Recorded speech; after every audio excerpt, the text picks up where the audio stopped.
الحمد للہ رب العالمین والصلاة والسلام علی اشرف المرسلین اما بعد فاعوذ باللہ من الشیطان الرجیم بسم اللہ الرحمن الرحیم۔ السلام علیکم ورحمۃ اللہ تعالی وبرکاتہ۔ میں عمران ضیاء اور یہ ہے حدیث نبوی کا ایپیسوڈ 3۔ آج ہم بات کریں گے کہ اللہ سبحانہ و تعالی ہمارے کن اعمال کو قبول کرے گا، یعنی کہ اللہ ہمارے کون سی اعمال قبول کرے گا۔ یاد رکھیے گا، اللہ سبحانہ و تعالی ہماری انہی اعمال کو قبول کرے گا جو پاک ہوں گے، اور یہاں پاک سے مطلب صاف ستھرے والا پاک نہیں ہے، دل کا پاک ہونا چاہیے، نیت کا پاک ہونا چاہیے اور حلال ہونا چاہیے، یعنی حلال کا ہونا چاہیے۔ یہی بات اللہ ہماری قبول کرے گا۔ صحیح مسلم کی حدیث ہے، نبی صلی اللہ علیہ وسلم نے فرمایا ان اللہ طیب لا یقبل الا طیبا، اللہ پاک ہے اور اللہ صرف پاک چیزوں کو قبول کرتا ہے۔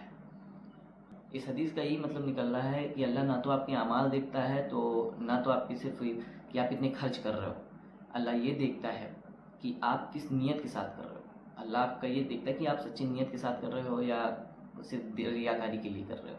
دوسری چیز یہ دیکھتا ہے کہ جو کر رہے ہو، جو خرچ کر رہے ہو، وہ حلال سورس ہے یا حرام کے سورس سے آیا ہے، یہ دیکھتا ہے اللہ۔ یوں سمجھیے کہ اگر کوئی انسان نماز پڑھتا ہے لیکن رزق اس کا حرام کا ہے تو اعمال ریجیکٹ ہے۔ زکوٰۃ بھی کرتا ہے لیکن انٹرسٹ کے پیسے ہیں تو بھی اعمال ریجیکٹ ہے۔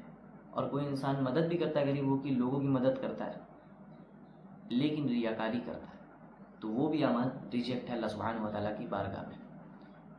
تین چیزیں ہونا ضروری ہے جو آپ کے اعمال کو پاک بناتی ہیں۔ پہلی چیز ہے کہ آپ جو بھی کر رہے ہو وہ سورس حلال کا ہونا چاہیے، جہاں سے آ رہا ہے چیز وہ سورس حلال کا ہونا چاہیے، یعنی رزق اور مال جو بھی آپ خرچ کر رہے ہو حلال کا ہونا چاہیے۔ دوسری چیز ہے کہ نیت یہ ہونی چاہیے، نیت صاف ہونی چاہیے، یعنی کہ نیت یہ ہونی چاہیے کہ اللہ کے لیے کر رہا ہوں، میں جو کچھ بھی کر رہا ہوں اللہ کے لیے کر رہا ہوں۔ تیسری چیز یہ ہے کہ سنت کے مطابق ہونا چاہیے، اگر سنت کے خلاف ہوگا تو اعمال ریجیکٹ ہے۔ نیت یہ نہیں ہوگی کہ اللہ کے لیے نہیں کر رہا ہوں تو وہ بھی ریجیکٹ ہے۔ تین چیزیں، پہلی چیز کہ آپ جو بھی کر رہے ہو وہ اللہ کے لیے کر رہے ہو، یہ نیت ہونی چاہیے آپ کی۔ دوسری چیز کہ آپ جو بھی سورس ہے آپ کا وہ حلال کا ہونا چاہیے۔ تیسری چیز کہ آپ سنت کے مطابق جو بھی کرو گے۔ تو یہ تین چیزیں ہیں جو آپ کے اعمال کو پاک کرتی ہیں۔ یاد رکھیے گا، یہ پاک وہ پاک نہیں صاف ستھرا، دوسرا پاک ہے۔ رکھیے گا، سائنس بھی یہ کہتا ہے جو بھی چیز آپ کنزیوم کرتے ہو، اپنی باڈی میں ڈالتے ہو، جو بھی چیز کھاتے ہو یا جو بھی چیز سمجھتے ہو، آپ کا جو مائنڈ ہے اس کا افیکٹ آؤٹ پٹس میں دیتا ہے۔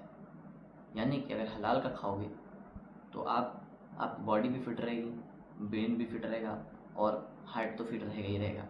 دوسری چیز، اگر آپ حلال کا کماتے ہو تو آپ کے دل کو سکون ملتا ہے، وہی اصل سکون ہے۔ اور تیسری چیز، اگر آپ پاک نیت کے ساتھ کوئی بھی چیز کرتے ہو، صاف نیت کے ساتھ کرتے ہو، حلال نیت کے ساتھ کرتے ہو، تو وہ چیز آپ کا مینٹل کلیئرٹی دیتی ہے۔ یاد رکھیے گا، اگلی بار سے جب بھی کچھ کریں تو یہ تین سوال اپنے آپ سے ضرور پوچھیں، کیا جو کر رہا ہوں یہ سورس حلال کا ہے؟ دوسری چیز، کیا میری نیت اللہ کے لیے نیت صاف ہے؟ تیسری چیز، کیا یہ سنت کے مطابق ہے؟ اگر ہاں تو آپ کے اعمال انشاءاللہ تعالی قبول ہوں گے، اور اگر جواب نہ میں ہے تو نہ ہی کریں تو بہتر ہے کہ وہ اعمال قبول نہیں ہونے والے، الٹا آپ کو اس کا گناہ ملے گا۔ ٹھیک ہے، تو یہ تھی ہماری ایپیسوڈ 3۔ باقی کے ایپیسوڈ انشاءاللہ تعالی اسی چینل پر اپلوڈ ہوں گی۔